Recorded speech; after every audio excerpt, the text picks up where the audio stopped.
expressive when I talk about repertoire as theology, is that the songs that you choose on a regular basis, the repertoire of songs, the canon of songs that your congregation knows well, opens doors of possibility for them.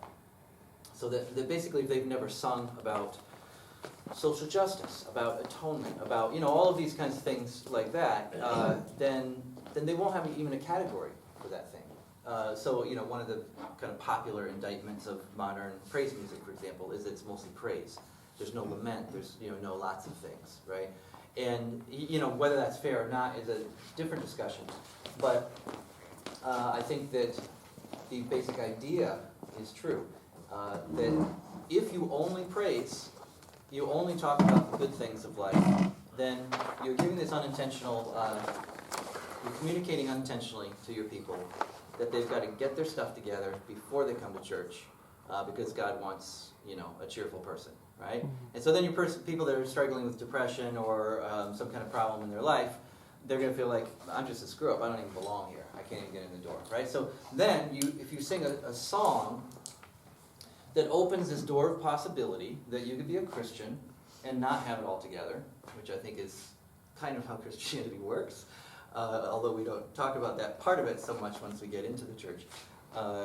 If we do that, then suddenly we open a door of possibility for that person's faith. So repertoire is theology. That's the basic idea that I'm working with here. A song is not just a song. So kind of an extension of that first idea is that every song does something. Whether we like it or not, it does something. It might be as simple as warming up people's voices, but most of the time it's going to be more profound, hopefully more profound. It might be praying. It might be confessing. It might be exegeting the word. But every song does something. And if we thought more intentionally about that, it'd be really, so this is, your take-home assignment, right? Go and look at a service that you've done in the recent past and label each thing according to, say, what it would be labeled in a hymnal or a theological treatise or something like that. What does this thing do? All right, is this a prayer song? And I think what you're going to find often is even the music directors with the best intentions end up kind of filling slots. You've got that opening hymn. Okay, so this is the big opener, right? And then you've got the song after the sermon. That might fit with the sermon, and right? So you kind of fall into that. If you have a praise band, you might say, oh, this is the praise set, right? And what does that mean, right? We've got 3 songs, and we're probably gonna put them in the key E, or right? You start to think that way, and you're not thinking about what do these songs do. And so then we have the problem of that is that you have the music time, and then you have the spiritual time. So right, you do all the music stuff, and that's kind of the fun warm up, the preamble. Or what they used to call my denomination, the preliminaries, and then you'd have the preaching, and that was like doing the real spiritual work. And so, if you're a musician choosing music, you're shooting yourself in the foot if you think that way, right? Because then you're consigning yourself to be just filler, And I've always said, look, you can get a trained monkey to hit an iTunes playlist, with the top hymns or top praise songs, right? So if you're going to hire me, then you're kind of getting a little bit more than just what the trained monkey can do. You're getting someone who's going to think about how is this forming the congregation. So think about what songs do. If I can reach just one person, and there she is! Come on in. I think do you have handouts? Yeah. Great, fantastic. All right, third point. Traditional and contemporary are very narrow slices of a very large pie. I use this joke all the time, but it bears repeating because it's really funny. The Blues Brothers, ever seen the movie The Blues Brothers? And they walk into that bar, and the guy's Jake, I think it is, trying to figure out what kind of music they should play. And he says, well, what kind of music do you have here? And the bartender says, we have both kinds of music, country and western. And I think that sometimes churches do the same thing. They say, we have traditional and contemporary. And I think that is, it restricts us too much. It's kind of a one-size-fits-all. Is this my summer clothes, my winter clothes, whatever. So there's just a huge span of things.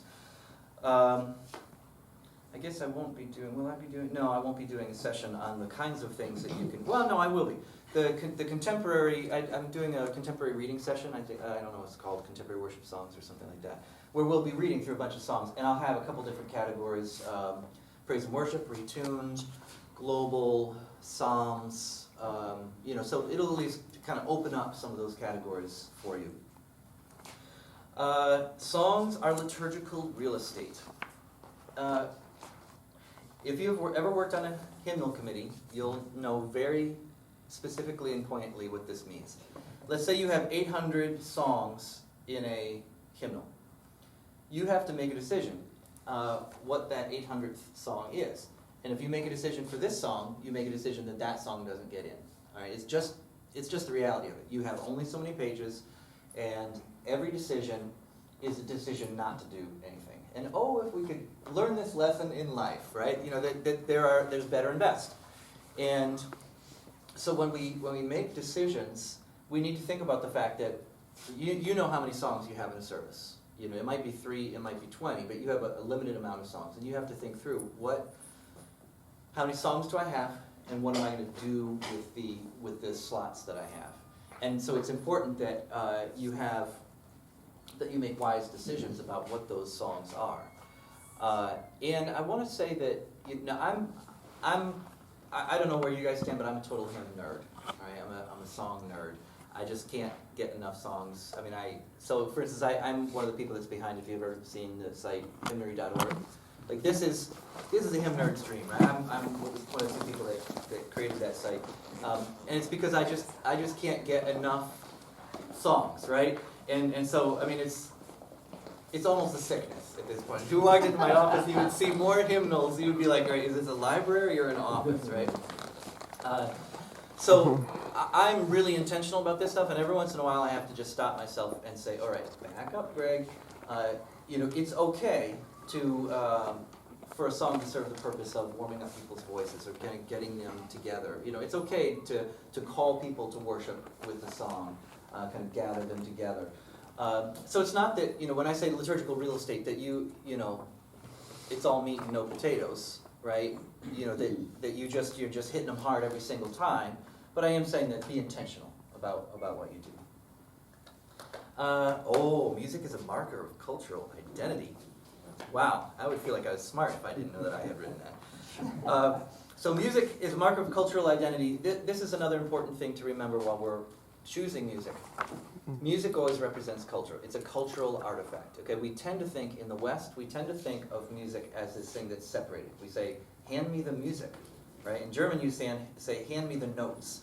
I like that better because it's saying, hand me the vehicle by which I make music. Whereas we say, hand me the music, and we're talking about a piece of paper, right? I'm going to see some music. I'm going to go to a concert, right? So it's something that's separated. In many cultures, the word for music and dance is the same word, or the idea is together. So anyways, what I would like to do is reclaim a little bit of that ethnomusicological way of looking at it, and saying that music is inseparable from culture. It always represents people because it comes from people, okay? So, one of the things that we need to be aware of, and we won't get a ton into this, but I think that if you were to look at the worship wars, or whether you're talking the worship wars in the 80s and 90s, or if you're talking about any particular worship battles that you're having in your church, almost without fail, what you're going to find is that it's not the notes. If you were to pick it apart and say, Sister Edna, do you really think that, membranophones are bad, drums, are evil in and of themselves? If you really got down to it, it would be what the drums represent to Sister Edna, the culture that it represents. It represents, kind of anarchistic modern culture, and so the same thing with the organ, what it represents to people. So everything always has messages, and then you get into not just traditional and contemporary, but you get into issues of race and class. All right, so you always sing from a hymnal, and you always sing 4 to 6 stanza hymns. What does that say to people who are new to the country and are just learning English? What does it say to children? What does it say to people who are a little bit more heart-oriented in their approach? right? It puts them on the outside of it. You're making a choice about what songs you do, and then you're making a choice that puts them outside of the norm. Now, every church has its vibe. Every church has its flavor, and there's nothing wrong with that. Just like there's nothing wrong with a person having a personality, right? You have some basic traits that will be with you until the day you die, and that's how God made you. And the same thing with churches. It's a church can't be everything to all people, but you do have to understand that as you're choosing music, if a person walks in and they see nothing of themselves, like I always say, when I try to unpack this for people when we have conversations at my own church, I express it this way. They say, well, we're open to everybody. I'm like, yes, we're open to everybody.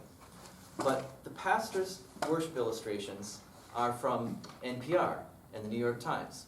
He's never, ever, ever talked about NASCAR. The one time he tried to connect with the kids, he said, kids, you might be, lusting for a box X. And everybody's like, no.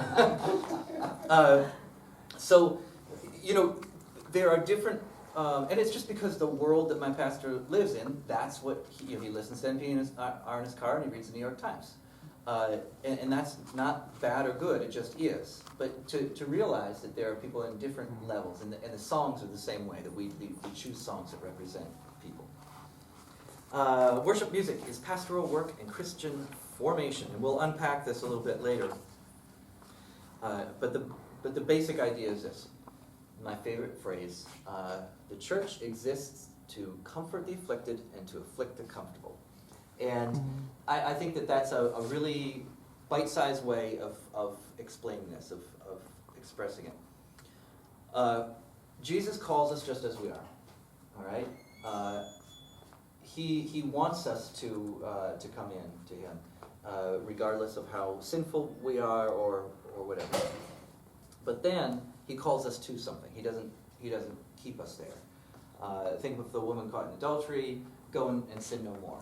Right? That's the basic equation, and that's the basic principle that we should follow as well.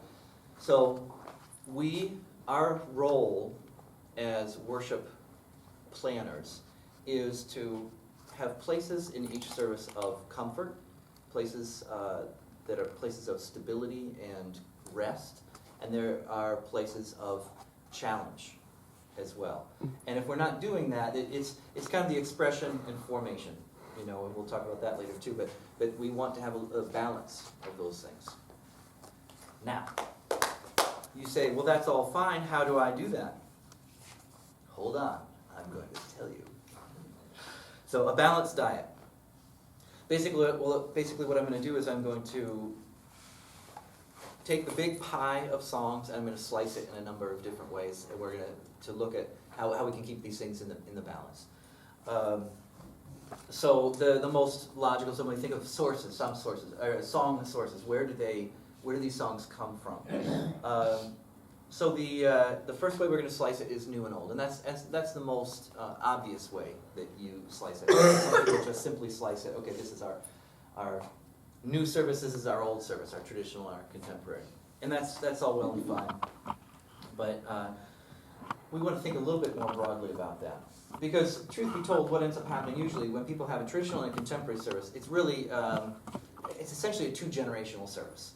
You've got the one generation, and it could, it could be all sorts of things depending on the church. But what I always find humorous is, you'll get the people who say, we want a service where we can sing the good old hymns of the faith, and I say, oh, fantastic, Ambrose and Luther and all that. No.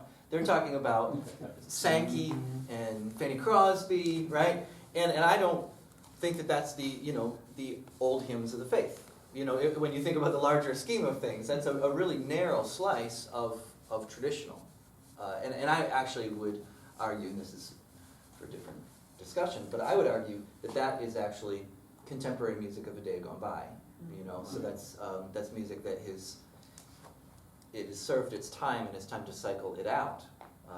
But that's my opinion in any way that is a Fanny Crosby and Ira Sankey lover. Please forgive me. So when I say old, I mean go way, way back. So Psalms, 3,000 years old, something to that effect. The early hymns of the church, We have the Psalms, we have the Canticles, we have songs from the first 10 centuries of the church, of the Father, Son, Begotten, things like that. Your Latin hymnody that's based on Gregorian chant. Then we get Lutheran hymnody, we get Methodist hymnody, Watts and Wesley, right? There are all sorts of things. And then there are lots of interesting things in between there. There's early American hymnody, there's Black Gospel, Southern Gospel, right? And so then now we're slowly moving up in time.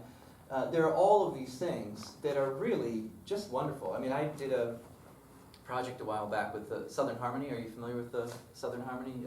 Sacred Harp, Shape Note. So Southern Harmony, if you go through Southern Harmony, and there are versions of that online, it is amazing how many great hymn tunes there are in that book. What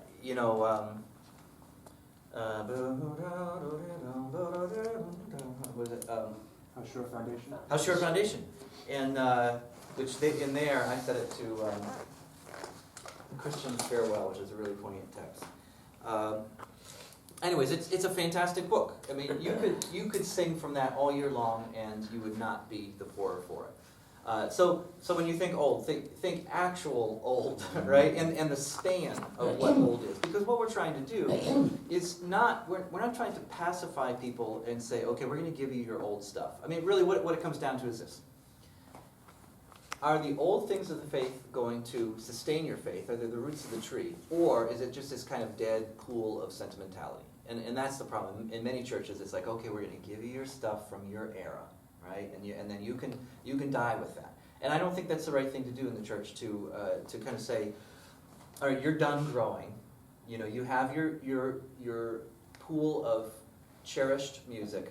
You're done growing, and now you get to just go to your grave with those songs, and then we'll start over again, right? I think really what we need to do is we need to say the whole church needs to connect deeply to those roots, and then let our branches grow from that. So what are the branches? The branches are the new, and that can be anything. Once again, the traditional and the contemporary. A lot of times, contemporary service is a boomer service, and they're still singing Twyla Paris and Darling Check, and you say, like, how in what way is that modern worship, right? And I don't want to be the guy that says, oh, it's 40 years old, it must be invalid. But it is interesting that, like, you get a group of people who are, just convinced that they're the super hip, and actually their music has become the new traditional from which a new generation is rebelling.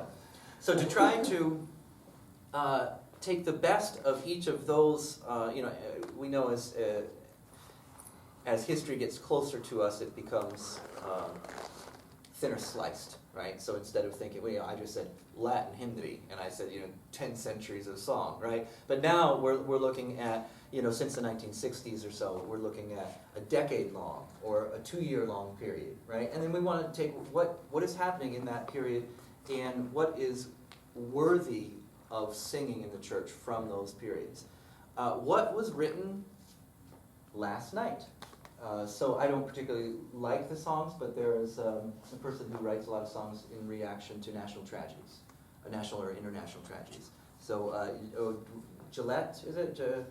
Carolyn Winfrey Gillette, I think is her name. So you'll often find if there is a shooting, an act of terrorism, a tsunami, something like that, she will stay up all night, write a hymn text to a county tune. Need a rhyme for tsunami. Need a rhyme for Yeah, that's right. Your mommy? No, wait. We're getting there, though. So now that is really new, right? That is something that responds to a specific thing in a specific time. Now, I don't know that you want to do that necessarily. Some people have found those to be very, very effective as a form of lament and prayer when you come into church and something has happened nationally that is on everybody's mind. That's a way to respond to it. So anyways, think of the span from old to new as a little bit more rigorously, and I think it would be good. Local to global, and by this, when I use the word global worship music, I'm usually referring to essentially non-Western music, ethnic music of non-Western lands. But in this case, I'm thinking about global as in broad, as outside. So basically I'm saying very outside to very inside, when I say local to global. So global would be, it would include songs from the whole world. Once again, we want to think about the trajectory time-wise, but we also want to think about the breadth of the church in terms of, when we get to heaven, we're going to find out just how big the church is, and it's going to be amazing, the kind of reach. When you think, if you think, what I just described when I was talking about new to old, I was describing it essentially a Western trajectory, right? Now think about the fact that there are all sorts of other lands. I was just talking to someone about the legend is that St. Thomas was shipwrecked on the southwest corner of India, and then that is the start of the Syriac church. And there's a very, very strong Christian church there with real distinct traditions. It's just super fascinating. And they have been around, and they have, since the beginning of the church, running parallel to the Western church. And they have a whole tradition of chant that rivals Gregorian chant. I mean, on and on it goes, right? So now think about the fact that we don't only have an old Western trajectory, but we have, throughout the whole globe, we have a trajectory of Christian songs. So then we want to think about what are the songs that we sing from outside of our tradition? The things that put us off balance from our cultural perspective. The things that we hear and we go, what? I don't know. Right? And then we reassess and we say, wait a minute, that is actually biblical. And that's one of the reasons I encourage people to use global songs, is because it widens our view of the gospel. It's very easy to make an idol of God, to say God is a bigger, better version of me, right? But basically God is on my side. God is pretty much American. God is, all of these things like that. And I think that we need to think very seriously about how our nationality fits with our faith. To think about how our cultural norms fit with our faith. We had a conversation in my church with a lot of Korean seminary students, and we come up with our offerings so that it's a little bit more active rather than a collection. It's you come forward and give your offerings. Well, the Koreans were very uncomfortable with that because the way they approach it is that scripture, the right hand shouldn't know when you give alms, that your right hand shouldn't know what the left hand is doing.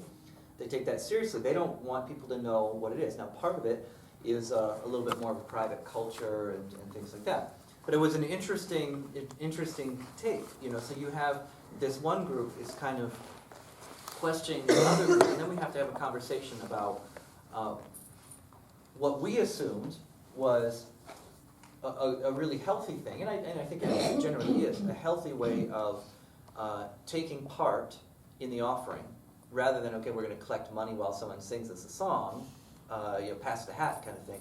We're going to go up and we're going to, as an act of worship, participate and give. But someone else is saying, I don't know about that, maybe that's too, showboating, And that's, maybe not the best example, but you see what I'm getting at, that those things, they inform us, they correct us. And so when we sing songs from around the world, and it could be that it's not just global music as in doing an African song. It could very well be that it's something as simple, it could be that a historical hymn is actually the foreign thing, the thing that is so foreign to our culture that we need that to correct us. Or that singing a psalm is so countercultural that that's what we need to do. So, think broadly about what that is. And then think, specifically about what local is. Are there songs that have traveled through your denomination? I keep thinking about the, do you remember the Promise Keepers movement, right? And you had all these men coming back from these conferences singing their hearts out and crying, and you're like, this is like, who took my dad? But those kinds of things happen at local levels. You might have, there are different, marriage encounter, Cursillo, those kinds of things. Are you familiar with those kinds of, they're mostly marriage focused, but there are these retreat weekends that can have this huge impact on people. So thinking locally about that, it could be that they come back from a conference like that, or the youth come back from a mission trip where they sang particular songs, and they say, this song was really meaningful to us. And you capitalize on that. You say, that is this local moment, all right? This song that is not known throughout the world. It's known in a particular place. It's known in your place, or maybe it's someone who has composed a song within your congregation, or a song that your college fellowship or children sing, right? It's hyper local, and you say, we are going to sing that song as a way of cherishing the gifts that God has given us within our walls and within our city, within our denomination, those kinds of things. So, being open to the kind of immediacy of that, because all of these songs, when you look at things that we just take as accepted parts of the canon of music, something like a Latin hymn, this is some monk wrote it somewhere, and I don't know how many people were in monasteries, but I don't suppose it was 10,000, right? It was probably, more like a few dozen. So this is hyper-local, and it's become global to us. So to be open to what the Spirit is doing in our church, I think is an important thing. Yak. Do you have any questions? Yeah? No, not yet. All right, I'm going to have to say more controversial things then. Yeah. All right, the role that music plays. So this is the role that different music plays in your worship service. And I think we need to think about, so in other words, the previous one was what the music is actually made of, where it comes from. Now we're talking about how do you place it in the service and what does it do within your service. Pastoral and prophetic. So this is what we talked about before. If you talk to some people and you say, what is worship? They would say, it's my time to express my love to God. And it's fun. Just do this as an experiment. I always listen, for instance, when people pray, I always listen to what kind of words they use. So I'm gonna have you now, being a geek like me, and evaluating people's prayers. People tend to use knowledge words, heart words. I'm trying to think of other words. So they'll say like, Lord, we just want to get to know you better, right? It's know words, or they'll say we want to love you more, right? Heart words. And so it's just very interesting to kind of figure out what's happening. But the point is this: in music, there are some songs that express the heart, and too often I think, especially in the last 40 or 50 years, because this is in part the influence of the praise and worship movement, which has been influenced by the Pentecostal movement, the music tends to be more expressive. It's praise music, right? That's not a secret why it got its name. So it's music that lets you praise God. And if you look at vineyard theology, which has been very influential in praise and worship, then you look at the idea of praise and worship, which is, praise music is music that praises God for who He is, and then worship is music where you talk directly to Jesus in an intimate sort of way. That's how we got the word praise and worship. Threw that one in for free. So many people today, if you ask, and then I think we should ask them, this is the point of the prayer language, if you ask them what is worship doing, ultimately most of them are going to say it helps me express myself to God. Some people, and they're generally going to be older people, it tends to be a pre-modern and postmodern, or a modern and postmodern kind of mindset rift here. They'll say it helps me know God more. Now that is the formative side. They are probably referring to the sermon. Essentially they are going to a worship service for the sake of the sermon, and what they want to do is they want to come out of that sermon with more knowledge. Who is God? How can I live my life better? Those kinds of things. So, formation and expression. So expression has ruled the roost for a number of years, and there are a number of people who are calling the church in their worship back to formation. And it's this balance. I kind of run in both circles, and it's really funny. Some people say, just get over it, Greg. Just let people praise the Lord, right? And I understand that. But then other people say, almost as if it's how many pounds of information do we get per song? And so a hymn is clearly better because we get about 4 pounds of information, and that's just a couple ounces of information there, and then you just repeat it. So this one's clearly better. And I think that we just have to understand that they serve different purposes. There are times when the music serves an important role for forming the Christian, and there are times when it just simply allows someone to respond. And we need to be sensitive to that. Now, we also need to be sensitive to the fact that a song is not a sermon. Sometimes, we have these songs that are so thick, you just say, well, why don't we just put this in the place of the sermon and be done with it, right? And if we felt that formation was the only thing that music did, then we would sing the creed, or just sing scripture straight, or something to that effect. We wouldn't have any need. So it's clear that there is an expressive part. But what we need to understand is that while essentially every song is going to have a formative and expressive aspect to it, there's going to be a balance somewhere. And we need to find the balance, and we need to, if we're all the way on the form of expressive, where it's just simply a bunch of songs like, okay, now we're going to sing a song. Now we're going to sing another song. Oh, it looks about time to stretch your legs. Everybody stand up and sing another song, right? If we're on that end of the spectrum, then we need to think more about, if you were to take the list of songs that you've done for the last 5 years, what would they be about? If this were, once again, if someone were to see your hymnal, and that's your hymnal, the songs that you've sung is for all intents and purposes your hymnal, what would you have sung about? Would you have sung about the whole faith? Would you have sung about all the kinds of things that you would want your children to know about the faith? Whether it is the whole scope of the Bible, the whole scope of the Christian year, the whole scope of the nature of God and of Jesus. I mean, how many times have you sung about the Trinity in those 5 years? If you never sing a song about the Trinity, is it likely that your people are going to have any sense that there is a Trinity? And there are many people who just say, well, Trinity, I don't get that.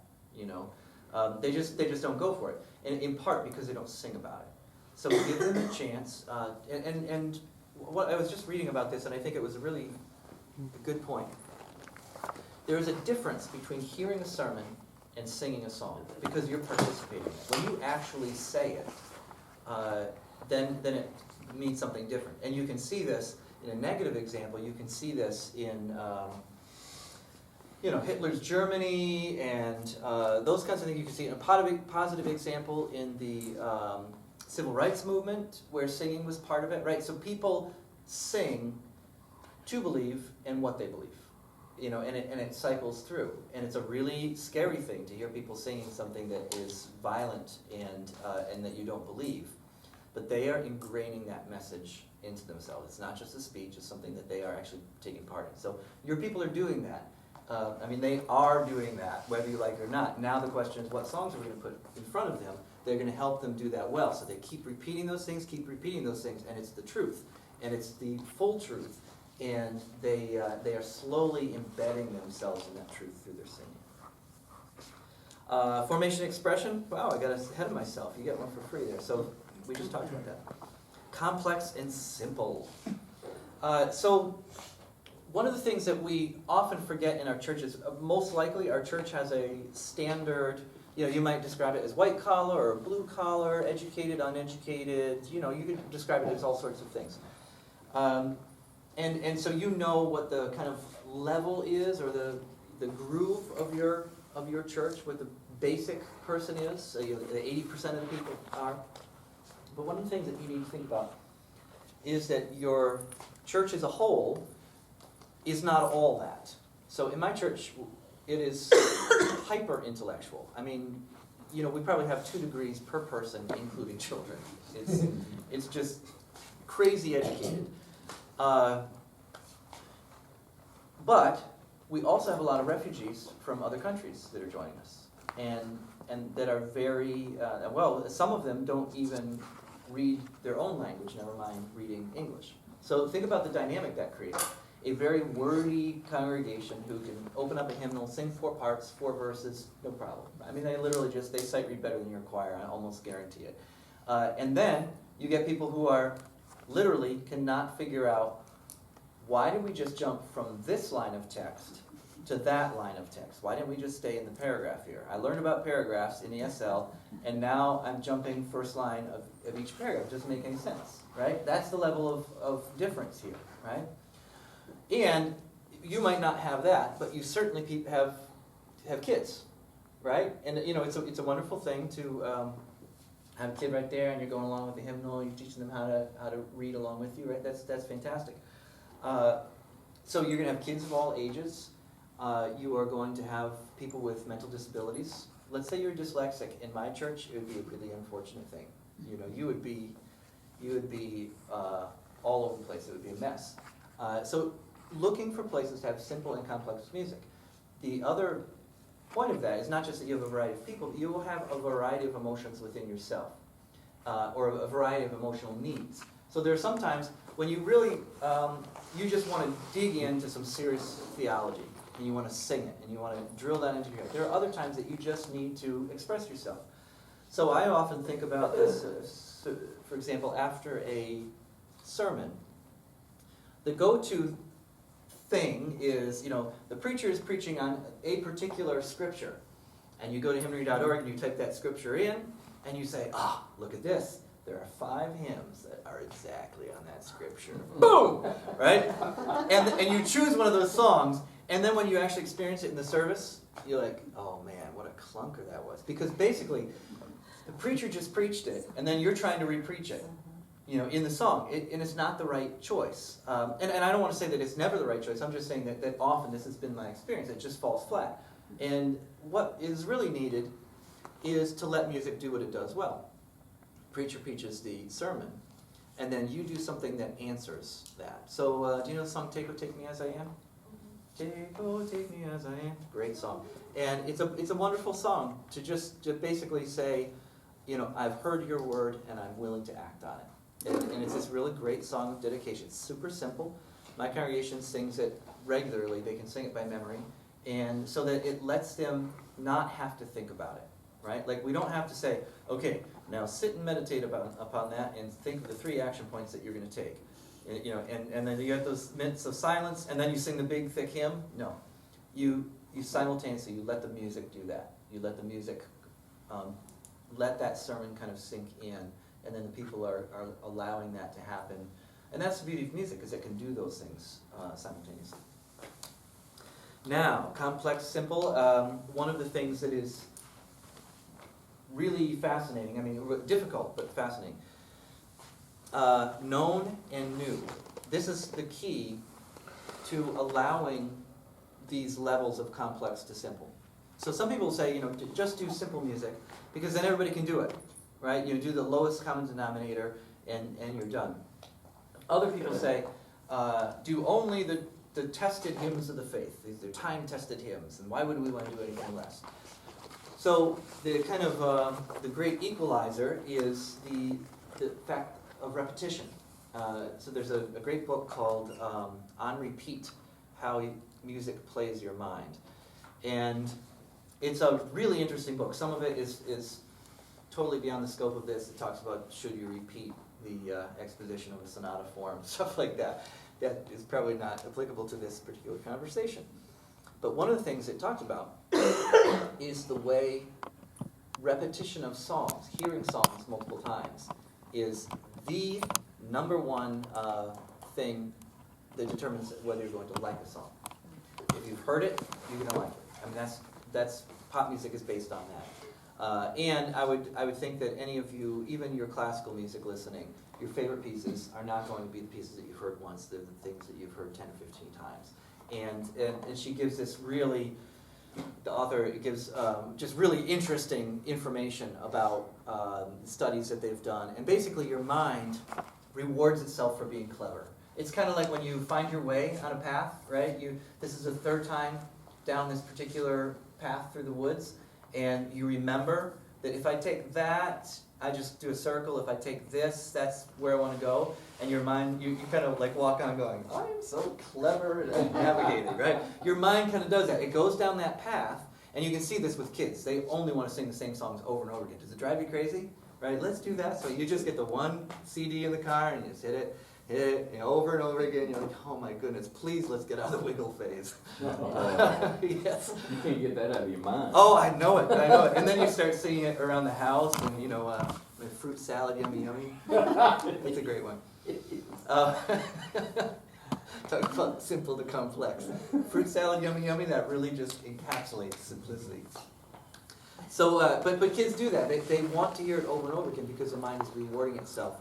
And basically, the author of this book talks about how it's not only that your mind is saying it's clever, it's discovering new things. And that's one of the things that music can do, that if you were to watch a movie over and over again or hear a sermon over and over again, the path would start to get boring, right? But when you hear the music over and over again, each time you're getting something new out of it. So, not to belabor the point is that if you want to do complex music, then you need to do it a lot. Not complex music in general, but a song in particular. So in my church, for example, it's a Christian Reformed church. The tradition is singing Genevan psalms.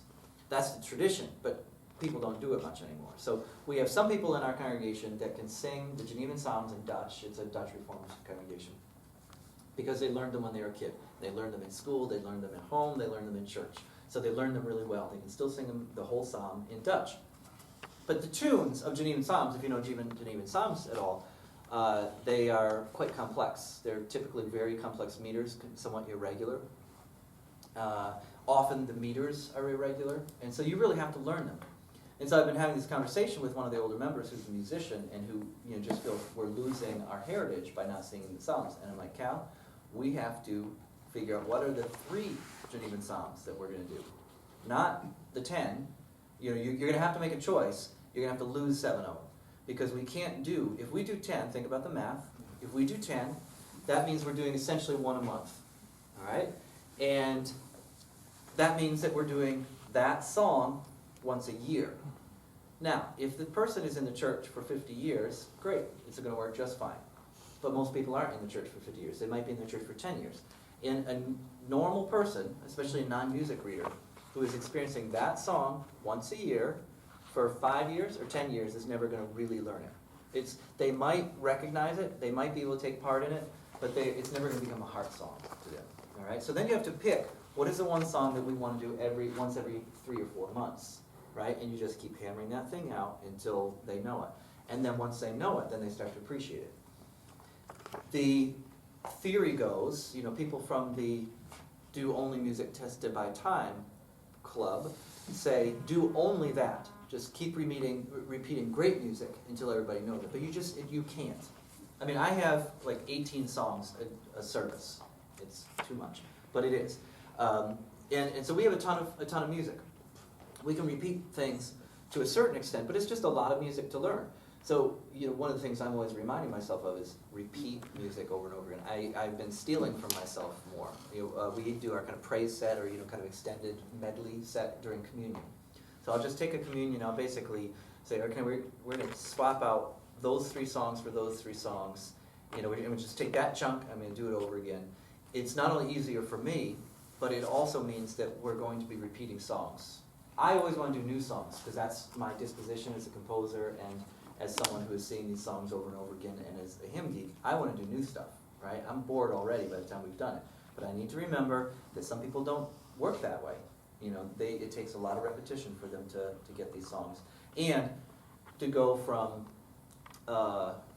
just something they recognize to something that's in their heart, I think is a big switch there. We want to, at least some of our repertoire, we want it to sustain them during times of trouble. Some people will come to me and they'll say, I've been singing that song all week, and that really, does my heart good to know that something that I planned has become this kind of pivotal rally cry for them during some kind of spiritual trouble that they're having. That this is the phrase that comes back to them. Can I ask you a question? Yeah, sure. Okay, you're talking about repeating music over and over. Yep. So, I guess I'm looking for a timeline, not a formula, but, Yep. if I do this song this week, and it's new, then how often should I repeat it, Yeah, great question. in the future? I'm going to answer that question in a minute, refer you to a book. There's a book, it's an ebook called Song Cycle, one word with no spaces. And I can't remember what's actually called. Song Cycle, can't remember the guy's name who wrote it. It is not rocket science, like it's not the kind of thing where it's going to blow your mind or anything, but one of the things I like about this book is that and if you can't find it, just email me. I'm just greg@gregscheer.com. The thing that I like is he actually does the math for you. He says, how many songs do you have per service? And then he does a multiplication of how many songs per year and those kinds of things. And then he talks about a learn cycle, a churn cycle, and a burn cycle. The learn cycle is where it's heavy rotation so people can learn it. The churn cycle is you keep doing it once every couple months to keep it in people's mind. The burn cycle is we would need to make room for new songs, and so we're going to let that slide off the back end.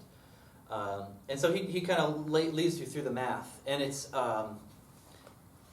my church, I keep a spreadsheet of all the songs that we do, and I would encourage you to do that because you start to see patterns that you might not have expected.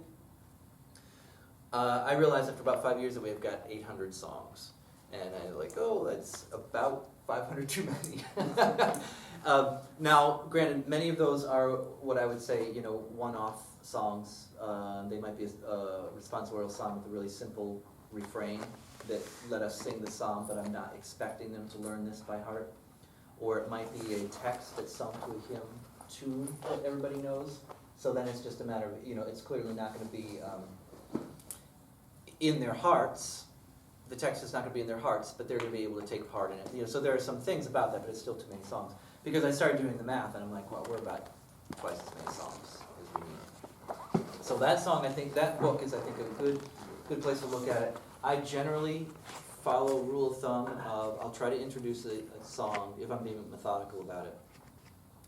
I'm in a little bit of a funny position because I have other people planning worship services, so I can't be as intentional as I'd like to be about this.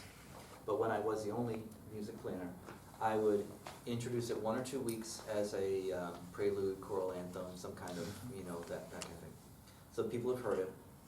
And then when I introduce it, I usually have some kind of leader aspect, like a real, let's say it's a verse, 3 verses and refrain. I would do something to the effect of the leader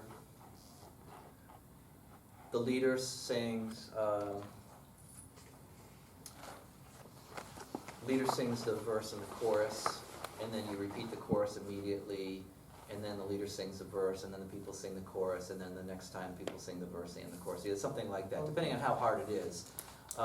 I very rarely stop the motion of a service to say, we're going to sing a new song, and the melody is really hard, so let's try it, No, oh, yeah, right. I kind of, I model it for them, and then I let them sing it back, but always basically just feed them a line. It's exactly what you would do with a kid, right? You're trying to teach them something, you feed them a line, have them say it back. Then you say the next part, so you just kind of get into the rhythm of that. Yeah, it's a praise song that we're working on right now, and so I'm going to introduce it to the congregation. Yeah, and do exactly what you do with a choral piece. Figure out what are the difficult parts of this. And have you ever had a choral piece where you get going on it, and let's say it's supposed to be swung, and the whole choir is not swinging it? I always stop that right away before they go any further, because if they get that in their mind, then there's no getting it out. So tricky intervals, for example, you learn tricks about, I'm not a real on the mic person, so I'm usually back a little bit just at the ready, and then I hear that interval went wrong, and the next time it comes back, then I lean in just during that part so that they kind of, what's happening, I'm listening, and then I hear that interval is different, So just, you want the learning, you got the thing of, what's the name of this book? The Song Cycle, How to Simplify Worship Planning and Re-Engage Your Church by John Nichol. John Nichol, Nicol. Right. So, great question. Some of these practical things are important in, we have all of these ideas, but if we make new songs or complex songs or whatever seem like a chore, then no one wants to sing them. And so simplifying the process and making it as winsome as possible. Just since we're stopped, I'll say, I almost never introduce a song in a way that apologizes for it, right? This is going to be a little bit different for us. It's like when my dad would say, it's a delicacy. I'd be like, oh great, we're in for it now, right? right? So it's the same kind of thing. You're preparing them to not like it. So don't even give them the chance to do that. You know, you just teach it to them in a way. Yeah. On the repeating, I don't get a chance to do too much of the music planning as far as hymns, but I do get to choose benediction responses. So if it is a benediction response and it's something new you want to put into their vocabulary, if it's a sung response like we do, I do it for a month. Mm-hmm. And then I can let it rest for 3 weeks, and Yeah. then I do it again to bring it back. Yep. Okay. And my church does mostly seasonal music, and that's the other part about having 800 songs is that many of the songs we sing every Advent. We sing, you know, the 5 songs, the same 5 songs throughout the service, and then we add songs during communion, gathering hymn, and stuff like that. Great. Any other questions? We got 7 more minutes, so I don't want to diddle-daddle, dilly-daddle, whatever the word is. We want to go fast. Congregation versus presentational, and this actually intersects well with what you're asking and saying about what you do in your churches. I'll just put it in your ear. I think that my rule of thumb is the further you get away from the congregation's voice as a primary voice in worship music, the more you have to justify that decision. All right. Now, my particular church is very vigilant about this. Essentially, we don't do any anthems, almost any anthems, any kind of special music, any kind of presentational music. Yeah, I know, and it's a very, very unusual thing, and I won't go into the details of how that came to be and everything. Yeah, and so, and that's the thing. And so, many of us, if we follow this, would put us out of a job. If you're mostly a choral director, then that means that you're done, right? And so I understand that it's very sensitive, to say something like that in where a number of you are the main thing you do is presentational music. You know, no one really thinks about what you're picking for congregational music, but they want to know if the choral anthem is going to be good, or if the praise band is, real tight, or, that kind of front-heavy stuff. But I think we've all experienced this, where you get to a place where you're in, I remember when I had a kind of more anthem choir, it would get to be late summer, and it's do or die time, you gotta order music, and you get the biggest table or tables that you can get, and you get the stack of anthems, and then it's just like you're dealing cards, you're like, all right, well, this is clearly Christmas, and that's clearly Easter, and then the general Thanksgiving, right? And you're just filling out the whole thing, and you kind of have this sense like, what am I doing this for, right? And when the anthem is just right, everything's fine, and you don't really think about it. But when the anthem bombs, you go, why do we do this exactly, right? And I think theologically we need to think about, why do we do this? What is the point of all the special music that we do? A lot of times, just to, truth be told, is to fill up space during the collection of the money, right? And I mean, we do need to be honest about because we in a time when less and less people are going to church, less and less people think about why they want to go to church. We need to think about what is the guts of what we're doing, and we need to be honest about why eventually going to church will be a countercultural thing. Your First Baptists will be gone. Because no one's going to care about, the big Baptist church or big Episcopalian church or whatever like that. They're going to be going to church because they love God and they have to go to church, but it's going to be very countercultural. So then you have to think about, why do we do this? Is this, just a mediocre version of a Saturday evening concert, or is this a totally different thing? I would say it's a totally different thing. Anyway, the point is this. Think about what parts of your music are presentational. The musicians are doing it for the congregation, and what parts are congregational. The congregation is doing it on their own. And I would encourage you, as much as you can, so I'll just say what I've done in churches that are mostly anthem choirs. I've tried to move them from simply standing up at one point and doing an anthem, and then sitting down, and then other stuff happens. I try to move them from that paradigm to what I call more of a service choir. They might sing a choral call to worship. They might sing a refrain during the prayer. Descants, harmonies on praise songs. I've had choirs hum an introduction rather than a piano doing it. I just, with pitch pipe, I give them their note, and it's really nice. We get into communion and just this hum starts to emerge from the choir. And so instead of, the obligatory organ or piano saying, this is what the song sounds like, oh, here's the introduction, here's the introduction, go! Now you have this, the congregation's own voice emerges through the voice of the choir and has modeled how we sing the song, right? And so then that's a way for us to practice it. I do a lot of what I'm talking about with the back and forth, the verses and stuff. I say, okay, choir, you've got the first verse. And so they'll do the first verse, or a cantor, a singer will sing the melody while the choir oohs, and then the choir comes in on the refrain, and then the choir sings the next verse, and then the congregation sings the refrain and verse and refrain, right? So now I've taught them a song, but I've utilized the choir in a way that really makes sense and connects them to the congregation rather than separates them from the congregation. So looking for ways to do that. All right, in the sake of time, because I have 2 minutes to give you all the most important information you need to know on this subject, I'm not going to go into form.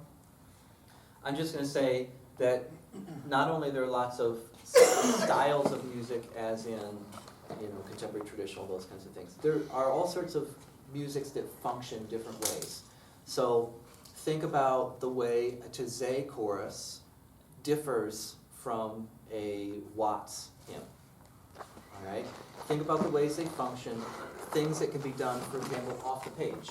You don't need any music at all. I could teach you right now, I could teach you Jesus Remember Me. I've done this before in congregations where I teach you a cappella by rote and I have you singing it. And it's just a really beautiful thing. The congregation knows that they can sing. It's very, very different. Do you have songs that you can sing by memory at church functions? So for example, before dinner, do you have music that you can sing off the cuff if you run out of music? Like I have communion. Sometimes the communion circles are longer, and I run out of music. I usually have to find what am I going to do? Do I call out a hymn, or could I teach a hymn? Sometimes I'll do a say an African piece like "Send Me Jesus" or something like that, where I can do that. Do you have music that in the style of say black gospel, where you feed a line and now you're onto a new verse? So you're in, guide my feet, and then you throw out lead me Lord while I run this race, right? And now we're singing a new verse, and all I've done is just called out one line. Do you have forms that will serve you like that? All right, so that's that principle. And then the general principles, how this is like 9 o'clock right now, isn't it? Can you give me 2 minutes? I can do this fast. All right, so general principles. Know your congregation. Don't be a big know-it-all, because no one likes a know-it-all. Even though you probably do know more than your congregation, you need to act as if you don't. Right? So you need to be an expert who is very humble, enters their stream, figures out what they know, and this goes to the second thing, start at the sweet spot. Know what their sweet spot is. What are the songs that they can sing by rote? What are the things that they can sing by heart? What do they love to sing? All right? Find that center, and then you can start to push on all fronts. Older, newer, all those kinds of things. You can push, and you can start to explore what is the new sweet spot going to be. And do that slowly. Don't move too fast. Worry about overall health, not individual meals. This is important. You are never going to get one service all right. Not just because you're going to make mistakes, but you cannot fully inform Christians of their faith in an hour and 10 minutes. All right, it's not going to happen. So you need to take the long view of what are we going to do over a 5-year period, over a 10-year period. So I encourage people to think, not only because we are going to mess up services, and we're going to, you don't need to beat yourself up for that, all right? It was a bomb, big deal, right? So you cooked a meal that didn't turn out as well as you'd like, fine, but no one's starving, all right? But if you're doing Pop-Tarts for every meal, your kids are going to eventually be either too big or malnourished. So think of the long view. Under my tutelage, is my congregation going to sing better, more confidently? Is my congregation going to be more fully formed in their faith? Are they going to have songs that they can bring to the grave with them?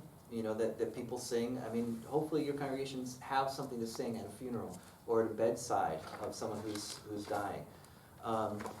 Those are the kinds of things that you want to be thinking about for your congregation, and so yeah, then just be a pastor about it, and you know, treat them as you would a pastor. Preach the whole gospel through music, and that is all I've got. Thanks so much.